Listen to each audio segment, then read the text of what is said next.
So I just wanted to drop in before we start the podcast to let you know that while we were recording this, Christina and Alex were expecting their second baby. Christina was about 8 months pregnant when we recorded this. I'm pleased to let you know that since recording, they've given birth to a beautiful baby boy called Dylan Amos Alden Patterson, and Etta, Dylan, and Mum and Dad, Christina and Alex, are all super happy. So I've seen some pictures and he's gorgeous. Enjoy the podcast. I just wanted to check in and let you know the baby arrived super safe.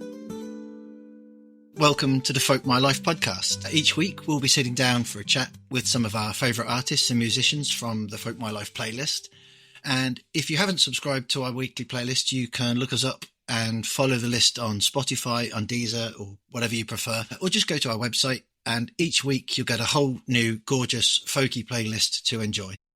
We love sharing music, so if there's things that you'd like to share with us, you can send us a direct message or email playlist@folkmylife.co.uk. I'm so thrilled to introduce you to my guests this week. They're possibly the hardest working musicians I know, touring their new album all over the UK, despite gradually growing a bump. They're multi-instrumentalists, they're outstanding singer-songwriters and incredible composers. Their new album, Safe Travels, is utterly captivating, and it draws on some truly heart-wrenching stories, as well as capturing some intensely personal experiences, which I'm sure we'll get into. Their live show is adorable and enchanting to watch. The love and emotion between these two beautiful humans is impossible to ignore, despite them overcoming the Suffolk-Norfolk divide to be together. Christina Alden and Alex Patterson, welcome to the Folk My Life podcast. Hello. Hello. Thank you for being with us, especially with Bump in the oven. How are you both doing? We're doing good. Yeah, we've, like you say, we've been pretty busy with the album and growing a human. So it's taking up most of our time. But yeah, we're both well. Good. Growing your second human. Yeah, our second human. Yeah, so yeah, also looking after the first human. that's or handing him to relatives Yeah. For your tour. That must be a nightmare to manage, kind of having a little one, and you've been literally all over the country as well, which I can't even begin to imagine how complicated the logistics of that must be. So we're lucky to have parents acting as wonderful grandparents and looking after Etta a lot, and she's actually in nursery this afternoon, but yeah, we wouldn't be able to do it without our parents. You're taking a short break and then resuming the tour pretty soon, I understand. Yeah, so the baby is due fairly imminently. So we are, yeah, like you say, taking just a short break. We've got a gig on Friday. It's our last one, and it's in Suffolk. It's just down the road, and it's going to be nice actually. Our last one before that was in Sheffield, and it was our last faraway gig, and I did a lot of the driving, and I was quite tired of it, and so I was quite thankful that was over. But over the last 2 or 3 weeks since we haven't been gigging, I said to Christina yesterday, I was like, I'm actually really looking forward to playing. We do love it ultimately, and I've missed it a little bit, just having a few weeks off. It's going to be weird, really, having like over a month off. Yeah, it will feel strange because, like you say, we do it all of the time. So we're just kind of on this perpetual, continuing tour throughout the year. A bit like Bob Dylan, the never-ending tour.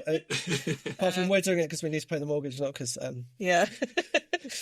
But I mean, I've definitely found this tour a lot harder. Obviously, being pregnant is much more challenging. But it's been great, yeah. So then we've still got loads and loads of gigs coming up for the rest of the year, and like you say, we're going to be touring the new album and playing all of those songs, and yeah, traveling with the family.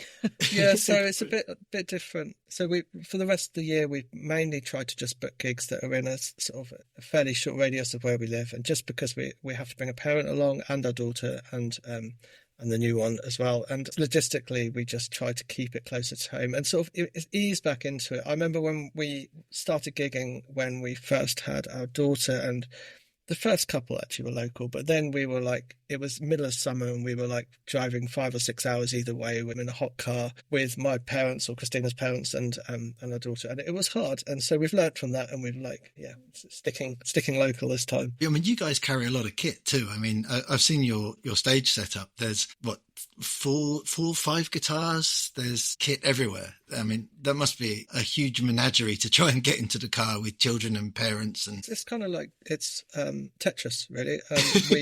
We tour with a PA sometimes as well. We take our own PA, and we've got 2 guitars, banjo, fiddle, shruti, and a load of tech and stuff as well. And when I first did it, I had all our stuff all over the road.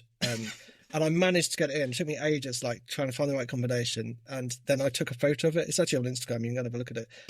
But basically, just so I could remember how to bloody do it, because it was. But so yeah, we toured with PA, grandparent, Christina and Etta in the back, and yeah, guitars on laps. Really, we've got an old Golf, like 20-year-old Golf. It's not like we're musicians after all. So yeah. It's a squeeze. It's cozy. It's cozy. It's one of those things that you absolutely can't buy anything when you're away because there's just nowhere for it to go. No. I remember once we were in Edinburgh and we'd forgotten, bizarrely, that we'd flown because it's so convenient just to jump on at Stansted and get off at Edinburgh. We bought a whole bunch of whiskey and gin and then realised that we couldn't take any of it on the plane, so we had to courier it back to ourselves. which is ridiculous. Go home. Yeah, absolutely. Well, that was the alternative, but I didn't fancy getting on the plane after 4 litres of whiskey. No. But I first saw you guys performing at the Cambridge Folk Club, which is such a fabulous venue, at the Golden Hind, which I know makes me a relative newcomer to your work because that wasn't all that long ago. But I was completely hooked that night. You genuinely reminded me, actually, what folk is for. Being transported to a place where the world seems, I would say, less important for a bit. You can forget all the hassles of life and everything just seems to melt away when you guys perform. And that's really, really special. That's really kind. That's really kind. I could tell you the exact moment it happened. You had the whole audience were completely captivated. You could hear a pin drop. I mean, I'm telling you, you were there, but you could hear a pin drop in that room. And you sang, Is It Our House or Yours? Which is such a brilliant song. I want to talk about that a bit more in a second, but you just looked at each other briefly in the middle of the song and there's this huge beaming smile between you and everybody was singing that line in the chorus. No, but it's probably because we made a mistake. Yeah. That wasn't a look of love. That was a who should we blame for this one? In terms of losing yourself in it, I think when that happens with an audience, I mean, it's that lovely shared experience, but it happens to us too. I think there is something really magical about losing yourself in music when you're completely in it, and it is that shared experience that you're all doing it together. And it doesn't happen at every gig. It is. I had it at one of our last gigs at Sheffield, where the audience is one of the songs off the album called Shallow Water. And everyone was just singing at the top of their lungs, the chorus. And it just really took me back. I didn't expect it. And you're like, best yet. Yeah, I was like, this is incredible. It must be remarkable to have that happen. And the skill that you guys have in creating that is really special. Like I say, that's what folk music is for, really. Just a bunch of strangers all singing together in the dark. It's kind of strange when you look at it from the outside and see what that actually is, which is just a bunch of people having this shared experience. But it makes people really, really happy. And I really want you to just tell us a bit more about that song in particular, Our House, because it really does encapsulate folk music and at its core what it's about for me. So yeah, it's inspired by really my childhood of growing up in a musical household. My mum played in a band with her best friends. So there were 4 of them, 4 women, and they didn't really do that many gigs, and the gigs that they did were very local, kind of like fetes and things, which was really fun. I think the children of the band members made up about 10 kids. So there was this massive kind of clan. Yeah, it was this gang of feral folk children that we just turn up in these vans and cars at places and they'd let us out and we'd roam free, and then they'd go off and play some music. But regularly, every single Friday night, they would meet up and they would practice / just chat and drink tea and eat biscuits. And yeah, it's a really magical time to kind of be around that, especially as a kid that was really into music anyway. And just seeing these 4 women play lovely, lovely music and being around it. And yeah, just found it so inspiring. It's probably one of my happiest memories, really, of listening to the music through the kitchen door. Yeah, I really like that whole idea of the music being passed down through the generations as well. And I guess you get to do that with Etta now as well, and with Bump sitting right underneath the box of your guitar and kicking whenever you play the banjo. Subjected. There's no escape. Just sort of forcing it in right through the bump, which is wonderful. Beth Malcolm has an album actually called Folk Moses, and she talks about exactly that concept of you know, being on her mum and having that song just pushed right through her from a tiny age, and it's really special, and it's really nice to see you guys just embodying that. Your new album, Safe Travels, is, I mean, remarkable. It's so good. And am I right in thinking that that's all original as well? There's no found music on there. That's all your own work. It is, yeah. It's the first time we've done that. So it's our second album as a duo, and it's our fifth album that we've done together. I mean, that's our sixth because we've done Kite Ring as well. But in terms of, we had a trio and then we became a duo. And on everything else that we've released, we've always done a traditional number as well. At least one traditional. At least one. Normally just one or two, isn't there? I think. There's a couple more. So it's always been predominantly original stuff, but we've always kind of dipped our toe in some traditional material. But this time, I think when you're in the folk world, it can feel like sometimes you have to do something traditional, because that is obviously such a strong part of the scene, and rightfully so. But, you know, all of these songs were new at some point. And, well, particularly for me, I just love creating songwriting, and Alex is fantastic at melody and taking the songs apart and arranging them. And so that's probably one of the funnest parts for me. So to make an album that's just original music is actually quite exciting. And also these songs are so personal to us.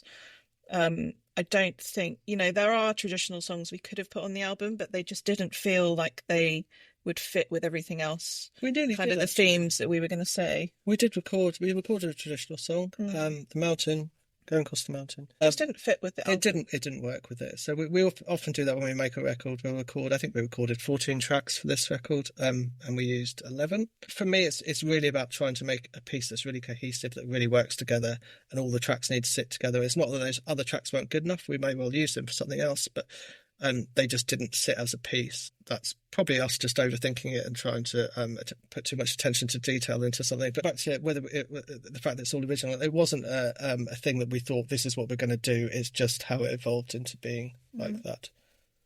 It's such a great album, and that care that you put in really comes through as well. It really does hold together as a body of work, which I don't think you get with, you know, the streaming world these days. People will dip in and just take one song, but if people have got access to the album, I genuinely recommend that they sit down and listen to it end to end, put on some good headphones, and make sure you've got a hot cup of tea, because I think that album takes you on more of a journey than you can get if you just dip into individual songs on it. Have you enjoyed touring with it? Because it's really nice to see you perform it. It's been really nice. I mean, a lot of these songs we've had, I mean, the album's taken 3-4 years in the making. So some of these songs started way back then. So they've travelled with us for all of that time. So they feel really familiar. But like you say, playing something live is actually quite different. And especially when you're playing it to audiences that are new to you and the song, and that kind of breathes new life into it. And then also there's songs that we wrote just at the end of recording the album. So it's always really exciting playing something new out. It has a little bit more life in it and a bit more excitement about it. So yeah, I've been really enjoying like 100 Years and Winter Song and things like that. They're kind of the newer songs on the album. So they've been, yeah, really, really nice to play out, and then or just see people's reactions to them and what people make of them as well. I think you're going to play a couple of songs for us, which is absolutely amazing, down there in the folk cellar. Yep. The first song is actually the title track from the album, I think, Safe Travels. Yep. So away you go.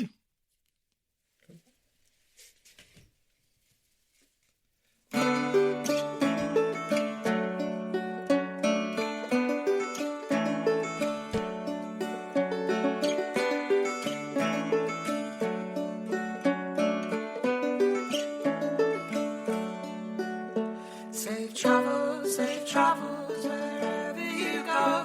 My heart lingers to you, clings to your bones on the nights never ending, on the way home.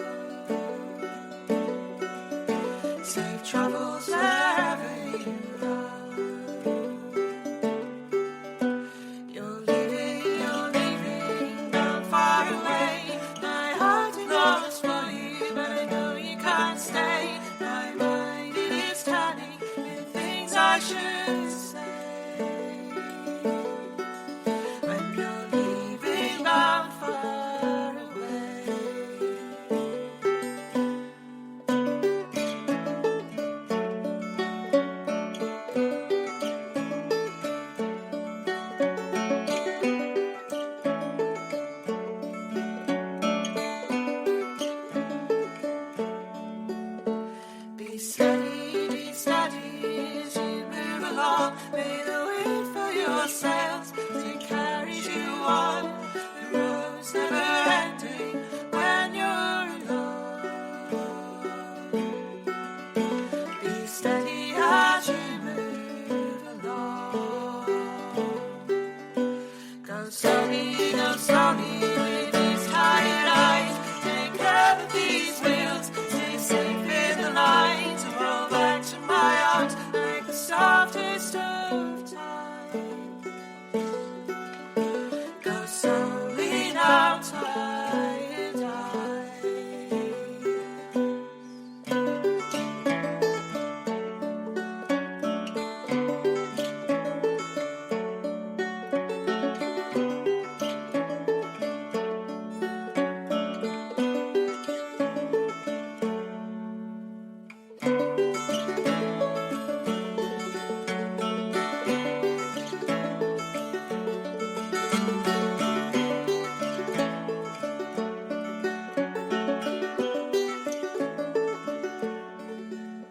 Safe travels wherever you go. My heart lingers to you, clings to your bones on the nights never ending, all the way home. Safe travels wherever you go.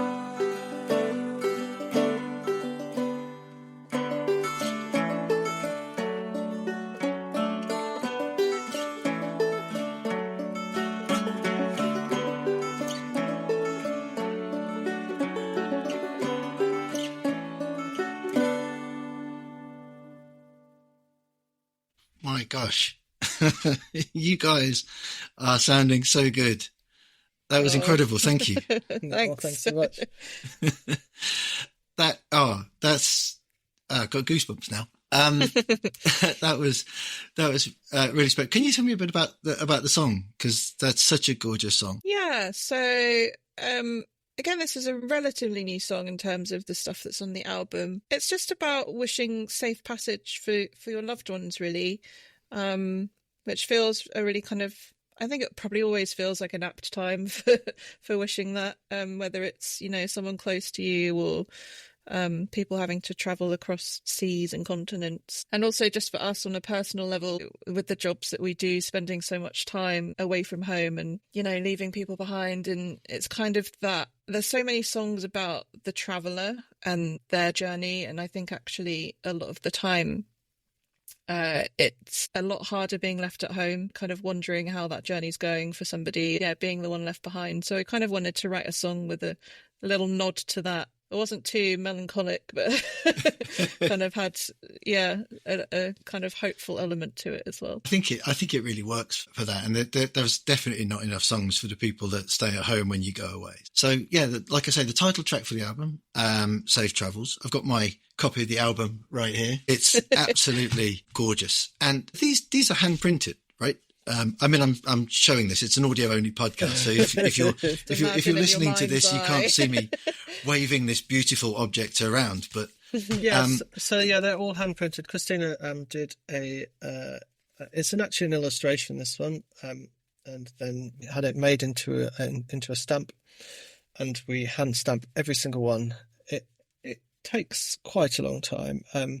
It's quite a nice thing to do as well, and we have done it with nearly every record we've put out there. And I think particularly in this day and age where lots of people don't have CD players anymore, and it's quite a nice thing to have. It's very personal. We put quite a lot of work into the design of the booklet and all the sleeve notes as well. And so even if you don't have a means to listen to it, it's an interesting thing to have, that you can take it and you can find out about ourselves, and it does represent us quite well, I think. And that was kind of our thing. Yeah, those people that have seen us and seen our merch desk will know that everything's kind of handmade. Yeah, homespun. I think so a part of that is because it represents us well and it's what we like. But the other part of it is that we are completely independent. This is our job. This is how we pay our bills, and it's quite an economical way of doing it. So we use a company who make the CDs, and we use a different company who make the booklet for us, and then we get these from Germany, which is a lot more difficult to get now because of Brexit. The covers. Yeah, the covers. Sorry, I'm waving it like you can see what I'm doing. We get the covers from Germany, and then we get the stamp made elsewhere, and we hand stamp them, and the ink we get from a shop in Norwich. So it is all a bit of this crazy thing to pull it all together, and it's pretty time consuming, but it's very us. It's very us. It's very us. It is so you. And the thing is, when people go to the merch desk, I don't want to be naive to think that, you know, everybody's sitting at home in front of a CD player with Bang & Olufsen headphones on, because that's not really how people experience music. But I think most people that go to a folk show and see an artist that they like, they've got this healthy relationship with streaming these days, and they realise that, you know, a £10 gig ticket is the equivalent to, you know, I don't know, 5,000 streams online. And a lot of people, I think, are buying merch now because they know that they appreciate the music and they want to support the musicians in a way that goes directly to them. And I love that you guys put so much effort into your merch table, because people are buying things because they want to own it, not because they need to take it home and put it on their record player. Do you see what I mean? Yeah, so I think that with the streaming thing, Spotify, etc., I think certainly in the UK that people have a better understanding that we get basically nothing from streaming. So the first record we put out there has had over 1 million streams, and we've got a few hundred quid each over a lot of years. And I used to do a thing about that every gig, and it's a difficult balance, really, because you obviously we massively appreciate that people listen to us and come and see us, etc. So you don't want them to feel guilty, but also just trying to spread the word that it's not a particularly sustainable model for music if you want for musicians. So, but it's also how we consume music.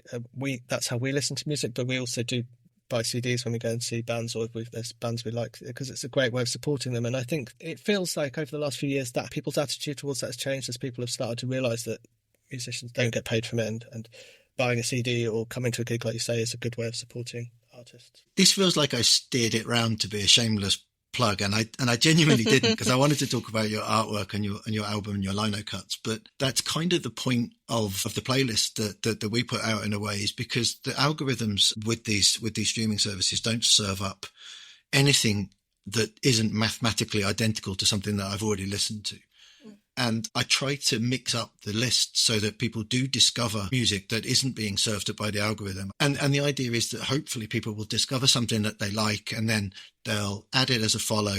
And then the software says, these guys are playing near you. And they think, I know that, I want to go and see that. And hopefully that's what people take away from the list. So I'm sorry to squeeze a shameless plug into the middle of our podcast, but you sort of touched on why we do what we do. So I think it does work like that. We had a chap come to our gig in Sheffield. He'd never seen us before, and he discovered us through Spotify. And it was our first album, and he didn't realise that we were still doing it, because we play under a different name now. And he brought some friends. And it was lovely. It was really nice. So we certainly appreciate it. Something can be negative and positive at the same time. It's complex, really, isn't it? It certainly has democratized it a bit, and it means that you guys can release your material and be reached by people without people getting in the way, and the A&R folks kind of controlling everything and choosing who gets to be famous and who doesn't. Oh, they still do that, but I mean, oh yeah. But you're right. It has in some respects it has democratized it. You can do a lot more things yourself. I mean, the first album that we ever made, I recorded on a laptop that was worth 50 quid and a microphone that I bought on eBay for £100, and it had 1 million streams. So that side of it is wonderful. The technology that it has been enabling. I'm looking forward to the day when you've got to produce 100,000 copies of your album, and we'll see you and Etta and whatever the new one is going to be called, all in a production line in the kitchen, hand stamping hundreds of thousands. We won't be able to do any gigs because our hands will be ruined from hand stamping thousands of albums. I love that. That's so good. You guys are sounding so good down there in the folk cellar. I think I'm going to be greedy and ask you to play us something else. You call it the folk cellar, right? Is that where you recorded the Kite Wing album? And it is, yeah. That's where we've done a lot of recording down here for the last three. All our recordings, basically. Huntless down here, the last Set Travels and Kite Wing. And also we recorded Nick as well down here. Oh, Nixie Pardy's album as well, recorded down here. It's a good space in that it's quite a dead space, and there's not much reverb, but it's warm. It's there's a lot of, you can see there's a lot of wood going on, and our house is really old, so the walls are really thick. So the only kind of sound issues that we have are just from a little window in our door and the little window next to it, which we put we kind of stack cushions and things up in when we're recording and transform the room into this little dark cave. You do as well. I was when I was editing fiddle on one of the tracks, I think it was the Mountain Hare, I could hear like quite clearly just when I soloed in on my fiddle this delivery van reversing up our street beeping. You get snippets of our home life, and like our cat. The cat actually, I mean, in plodding around in Winter Song, there's like it sounds sort of like there's rustling, but it's actually the cat moving around upstairs, really wanting to be fed. Our cat, she was 19 last month, so she's really old, and yeah, so she's quite deaf now, so her meows have got louder. I thought for a moment you were going to say that you'd recorded the piece on a Friday night, and you could just hear some yobs outside, kind of, being vulgar. Quite a lot of those too. Probably that as well. Yeah. That's where you recorded. The Greenland Shark is on that album, and I know you're a bit obsessed with sharks, but it's nice when you guys play and you kind of mix up things like, those older tracks and things from Kite Wing, and your work with JP on bass, on double bass, I should say, is just brilliant. Are you guys recording together more? Are we going to get more double bass on some of your new music? I mean, he's a fantastic player, and we loved working with him on this project. And he's doing quite a few of the gigs with us over the summer. And it's an ongoing musical collaboration or relationship. He's a good friend, and we just really liked working with him. So this new album's the first time that we've recorded stuff with him. We should say that's John Parker double bass we're talking about. John Parker. I said JP as if everybody knows who that is. John. So this album's the first album that we've used John on everything. So it's been really nice, just kind of recording him and listening to what he's kind of come up with. We've given him quite a lot of free rein on just experimenting, and then obviously Alex doing all the producing has then been able to pick and choose all his lovely parts. And there's just some songs, particularly Etta's song, there's some bass parts in there that I just, each time I listen to it, I'm just like, oh, that's so good. that's made that song for me. I think our house as well, he's got that really sort of jazzy sort of swing bass that really he's just really so versatile, and he kind of just molds to he plays with so many people. He just really molds to the music that he's playing to, and also we just get on really well. It's been lovely to hang out together and become friends. So that was obvious seeing you guys in Norwich together, how musically compliant you guys are. It's really nice when that comes instantly. Together. We started playing together because we had some funding from a wonderful organisation called Help Musicians to help us go on tour, because the financial logistics of going on tour were difficult, and so we had this funding, and part of that funding was that we would play with someone else, and we asked JP to do a few gigs. He immediately said yes, just like quite short notice, because that's how me and Christina roll a lot of the time. And you never know when we'd seen him play with other people, and we have mutual friends and things. We'd met him backstage. We'd done a gig together but we'd never spent a huge amount of time together, and you never know when you're playing music with somebody new whether you're going to gel or there's just no kind of rules to it. But we went to his house, and it was just before a gig actually that we'd all booked together, and we just played through the set, and it was just like instantly clicked, and we're like, oh yeah, this is going to be good. We've just had a really nice time together, and that's ultimately, look, we love doing this, and the shows were really fun, and we connected, so we've carried on doing it, and that's. There's something nice about sharing this kind of lifestyle and your craft with your friends and people you get on with. That really comes through. in the music, because it is great to watch. And you guys were sensational in Norwich together. Genuinely, you were. Well, thank you. Like I said, let's be greedy and let's get you guys to play something else for us. I think Sure. I don't think the pieces belong to each of you, but I'm calling this Alex's piece because I think Raven Yard is Raven Yard is definitely something that you presented before as being yours, Alex. So can you tell us about Raven Yard before you play it? It's a fiddle tune. I've called it Raven Yard. Raven Yard is it's the old an old yard behind our house. Our house is from the 1600s and we're surrounded by Tudor buildings. So it's this lovely old yard which you enter through a wooden arch. And I named it that mainly because I wrote it for the album. The album sort of theme of the album, a big theme of the album is home. But also it's difficult naming a tune because it's not really about anything. It's very different to when you're writing a song that has we'll often pick a line from the one of the lyrics out of the song, or has finding the overall meaning. But it is much harder naming a tune. So yeah, that's why I called it Raven Yard. It's kind of where you are in your head when you play it, which I think actually comes right through. So I'll let you grab your bits and you can play that together, I hope. Great.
Oh, wow. Again, it's sounding so good in your folk basement. And I was listening carefully, but no cats.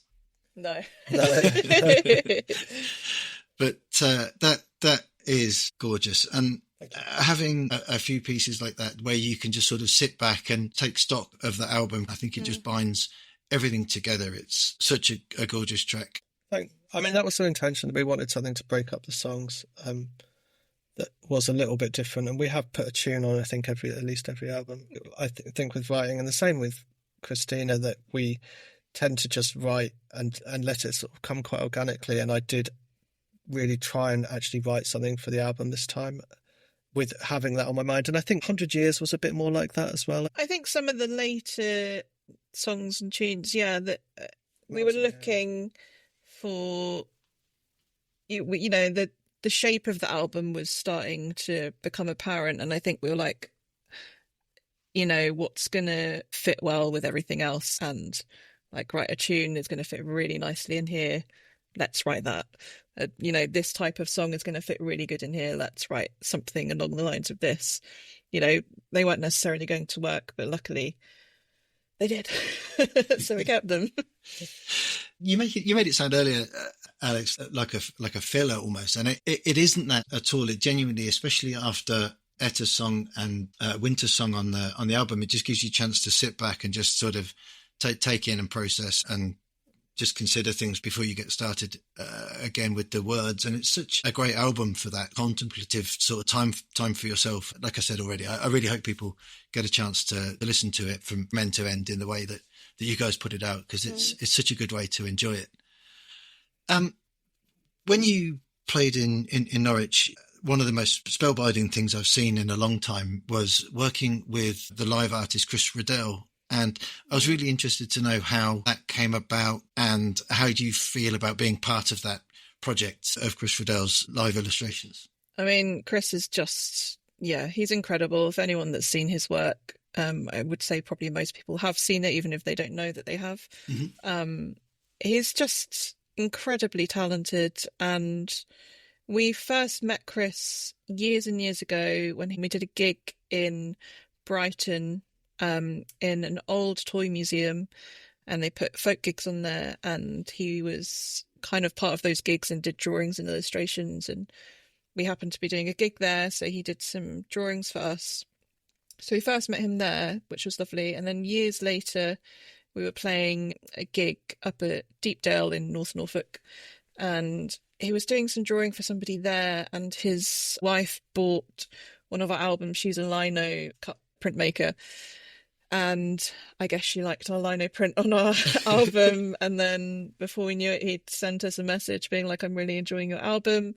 I see you're playing in Norwich. This is when we were playing a lovely little place called Carberry's, just down the road from us. And he's like, can I come along and do some drawing for you?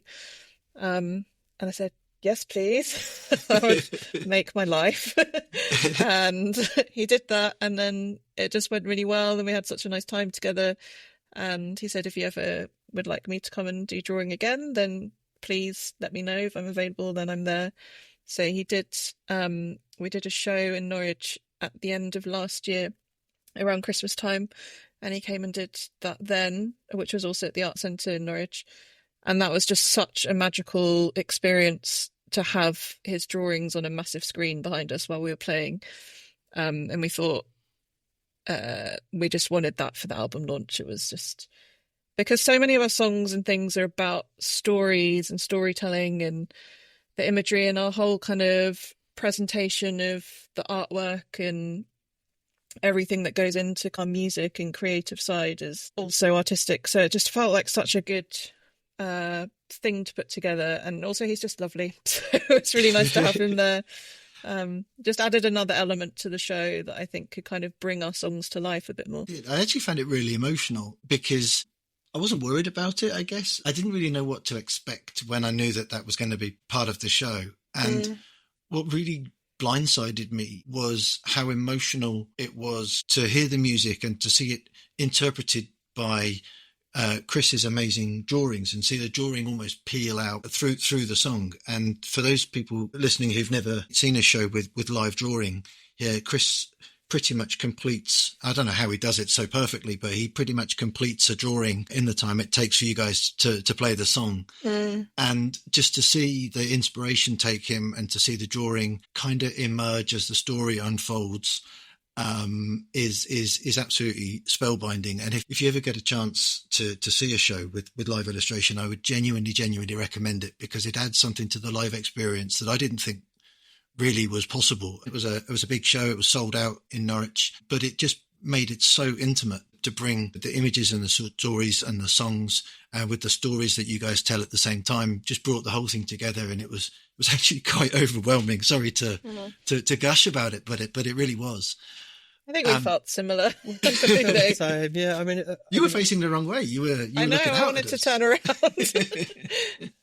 I did turn around more at this gig than I have done in the others, and yeah, I mean, he's incredible, and it was actually really nice to hang out with him this time as well. We sort of had a nice time, and he came up to the dressing room and he did individual portraits of each of us. Wow! And so we got to sit there and have a nice chat with him about things. All manner of things. Yeah. That's brilliant. And I understand he's putting that together as a collection. So for you guys to be woven into the tapestry of that whole collection is, it's a nice permanence with that as well. I think committing things and publishing them like that kind of just brings everything together. It all hangs together beautifully. Yeah. 100 years ago, as one of the most personal songs, I think, on the album. Mm. I'm stealing your stories here, but you talk about the birth of baby Etta, and that song. It was a difficult time in the world as well. You know, there was lots going on around that time, and bringing a new baby into the world must have been kind of a scary process anyway. But you've described arriving home after quite a dramatic night with baby. You describe her as a little alien thing. But could you describe the first day when you arrive home and you put this little alien thing down and just sort of stare at it? Well, we didn't really put her down. That was She didn't want to be put down. So that was the first thing we realised. For about 2 weeks, she wouldn't be put down. So, oh no! So we just did. We did shifts. I think I was up until like 3 or something, and then Christina would do a few hours, and then vice versa. And it was very magical and difficult. And I think because we'd had such a kind of traumatic time and difficult time in hospital, it just felt like such a breath of fresh air to be home in our safe space and just try and navigate becoming a family together. And I remember one of our friends saying, you know, when you've had a baby, you know, you wake up every day and it's like Christmas morning. And I completely felt like that each day. And it was just, I just look back so fondly on those nights and mornings and, you know, just sitting there cradling this tiny little human that you've made and just being completely in awe of, you know, how lucky we were. And, you know, of course it's difficult and you never sleep properly ever again. And the constant anxiety of having to look after this small little creature. But yeah, I think it was just such a relief to have made it through and be home, and yeah, just had such a nice time, and it's just been such a lovely journey to get to know her. And yeah, she's brilliant. I mean, she's mad, but she's brilliant. People say it takes about 3 years to get back to normality after you have a baby. Yeah, and then you have another one. I was just about to say, at the time of recording, you're what must be eight months pregnant now? Yeah. At least. Yeah, just over. Yeah. So yeah, ready to start again? Well, I have no choice. No, I appreciate that. It's a little late for that now. Whether you're ready or not is the... Yeah. I mean, there's something nice about the first time you're pregnant and having a child in that kind of ignorance of not knowing what's coming. It's all new, I suppose. Yeah, but also it's nice, you know, we know that it's going to be really special as well, like having another one and growing the family. And yeah, obviously there's like kind of apprehension about how everything's going to go, but I'm just really excited about it. I think it's going to be great, and I'm really hoping for a family band when they're older. Is that the goal? That's the goal, yeah. Yeah, solely the reason we've had children. Extend the band. Fair enough. I mean, it beats paying them, I suppose. So. Yeah, exactly. Have we got time for you to play that for us? Because it's such a great song, and I really would love to squeeze that into the end of this if we've got definitely. time. So, I'll let you guys do that whenever you're ready.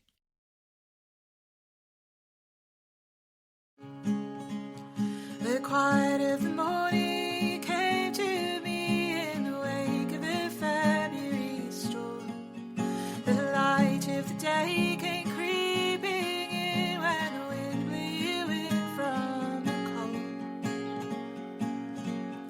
The seas rise to meet you, land will lay before you, and I was made to love you 100 years ago.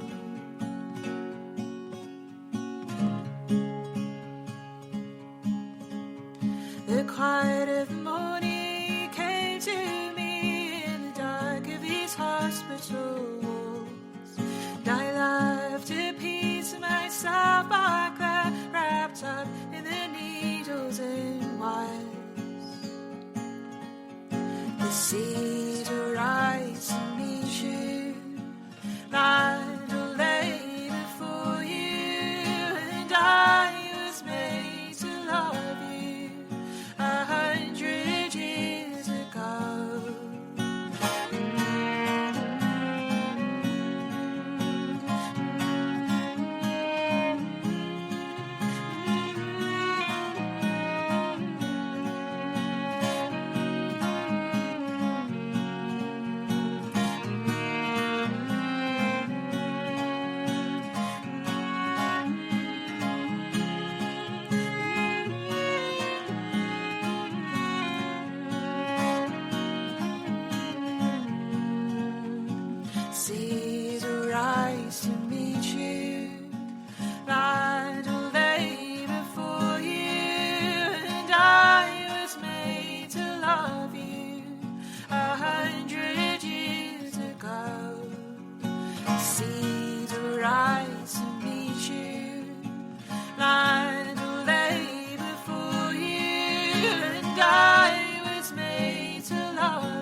Oh, the fiddle on that is gorgeous.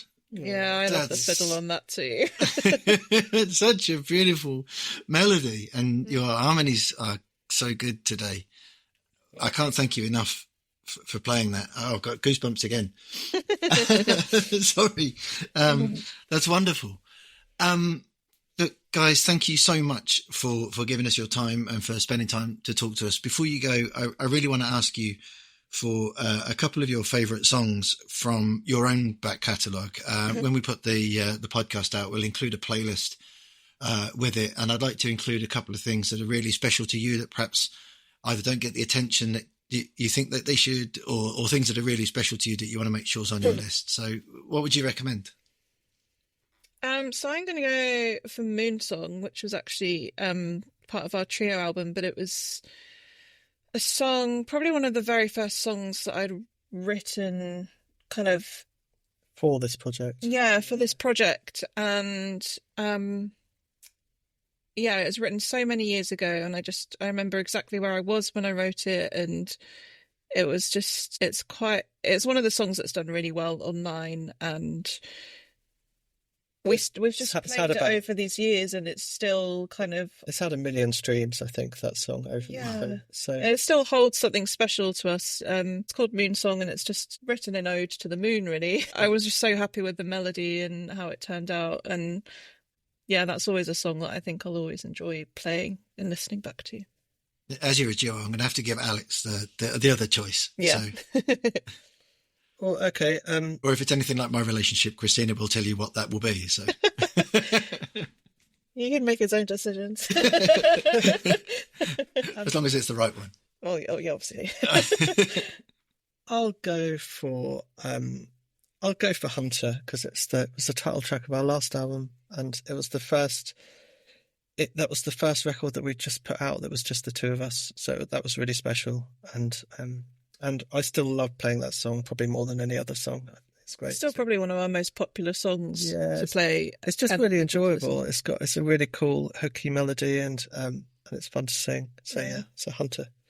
It is a gorgeous song, and the story behind that song of the bear and the wolf kind of just becoming friends just really appeals to me, and sort of what a gorgeous piece of music. Well, thank you for those choices. And what about from other people? I'm going to ask you for two suggestions that are not by you, because you've had enough already.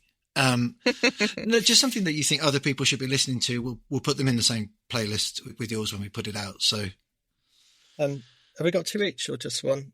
You can do two each if you want. Yeah. Go on. So the two that I picked were a band called You Vagabonds, a song called Foggy Dew from the album A Hare's Lament.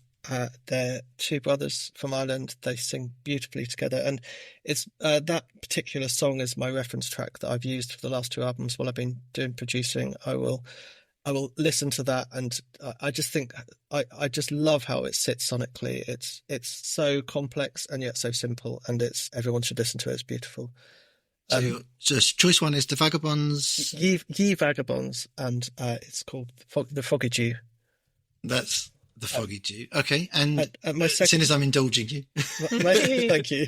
The second one is I used to play with a wonderful singer-songwriter called Mary Joyce, and it was the first record that I ever produced, and she's a fantastic songwriter and lovely, lovely singer, and I think it's been such a huge influence on us too, on the way that, I mean, Christina does most of the writing, but I do help with the writing, and I do a lot of the melody as well with Christina, and we tear these songs apart. And I think the way that we do that has been hugely influenced by Mari's writing and playing. And she doesn't put music out there anymore. I mean, she was never doing it professionally, but she's incredibly talented, and I love her work. So the song is called Open Your Eyes. Okay.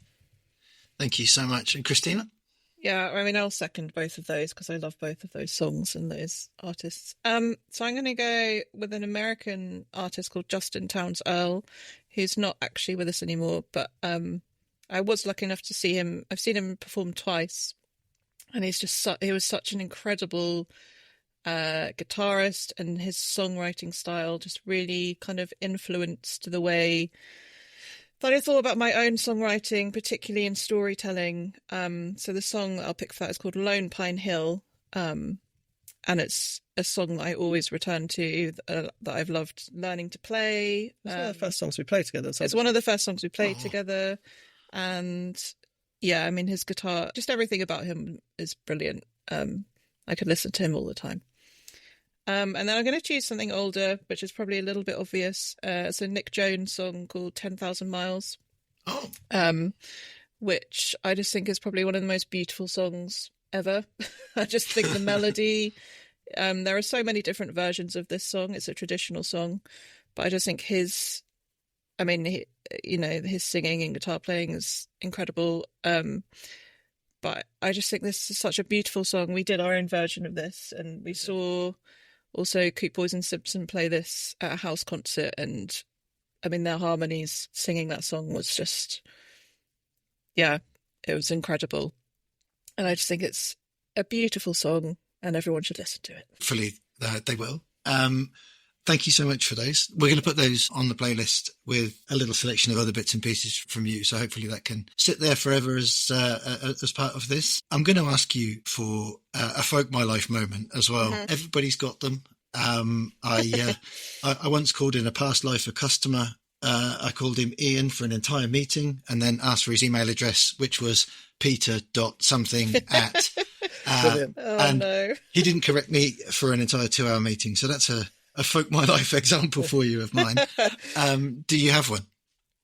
Yeah. Well, we've got obviously musical related ones. We were thinking about, some of the things that had happened to us over the years. To be honest, we've got loads. We've got loads. So we could write a whole book about it. Maybe we'll just tell you one or two. So there's one where we were, this was when we were a trio years ago, and we were doing a big support tour with Show of Hands. Okay. Who are wonderful. Wow. And it was the last, it was the penultimate gig. We all had massive hangovers. We'd all been celebrating, saying how wonderful all the gigs have been going. And then we had this song during the set, which was an a cappella song. And we brought out this single mic, and it was like quite a big, spectacular piece during our set to kind of showcase our harmonies. And we each had a verse, and then we joined together on the choruses. And we were singing, and then our friend who was in our band with us sang the wrong verse. He ended up going straight to the last verse, and we were all kind of just looking at each other in horror. It was on that very brink of horror / sheer hilarity. We didn't know what to do with ourselves. I was trying not to laugh, actually. I was like really chewing my lips. And it was so ridiculous. And we ended up just skipping right to the end of the song. So the song lasted about 30 seconds. And then we all kind of finished and looking at each other being like, what are people making of this? Why have we bothered? I also like to point, it's actually on YouTube if you do fancy search for it. That's a first. So we can actually watch your Folk My Life moment unfold on YouTube. Yeah. That's one thing we always remember that happening. Yeah. It was I'm going to pest you for the link. I'm going to pest you for the link for that, and we'll include that with the notes for this. Sure. Because if you don't mind broadcasting it again, that would be no, not at all. Well, look, thank you so much for spending the time with me, and thank you for recording this with us. I've really, really enjoyed chatting to you, and it's been wonderful. People, please just squeeze in a website plug so that people can find you and look you up. We'll share it all with the podcast, but please tell us where we can get your stuff. So it's Christina Alden and AlexPatterson.com. Okay, and we can get tickets and show dates and everything. You can get everything on there. Yeah, we've got our shop on there. We've got gig lists, stuff about us. Yeah. I might need to persuade you guys to shorten it to the Pattersons, and we can just the typesetters will be so much happier on posters. No, they always miss our names off anyway. I'm only teasing. Look, thank you so much for recording this and for spending the time with us. And we'll see you on tour hopefully soon somewhere near you. Oh, thanks so much, Andy. It's been lovely. Yeah, it's been lovely to chat to you. Cheers. Thank you so much, guys. Well, that brings us to the end of another Folk My Life podcast. Thank you so much for listening and for spending some time with us. If you like what you hear, you can click the follow button and you'll subscribe to our future podcast releases. And you could always leave us a comment too, which is great. Please look up Christina Alden and Alex Patterson online. See if you can find a gig near you. Please go and see them. They're amazing. I can't wait to introduce my guest next week. We've got some really good episodes coming up, so please share this with your friends. Click follow, click like, click share, and it would be amazing to catch up with you on the comments. So send us a message, tell us who we should be speaking to next. I look forward to next week. I'll speak to you soon. Have a great week. Bye-bye.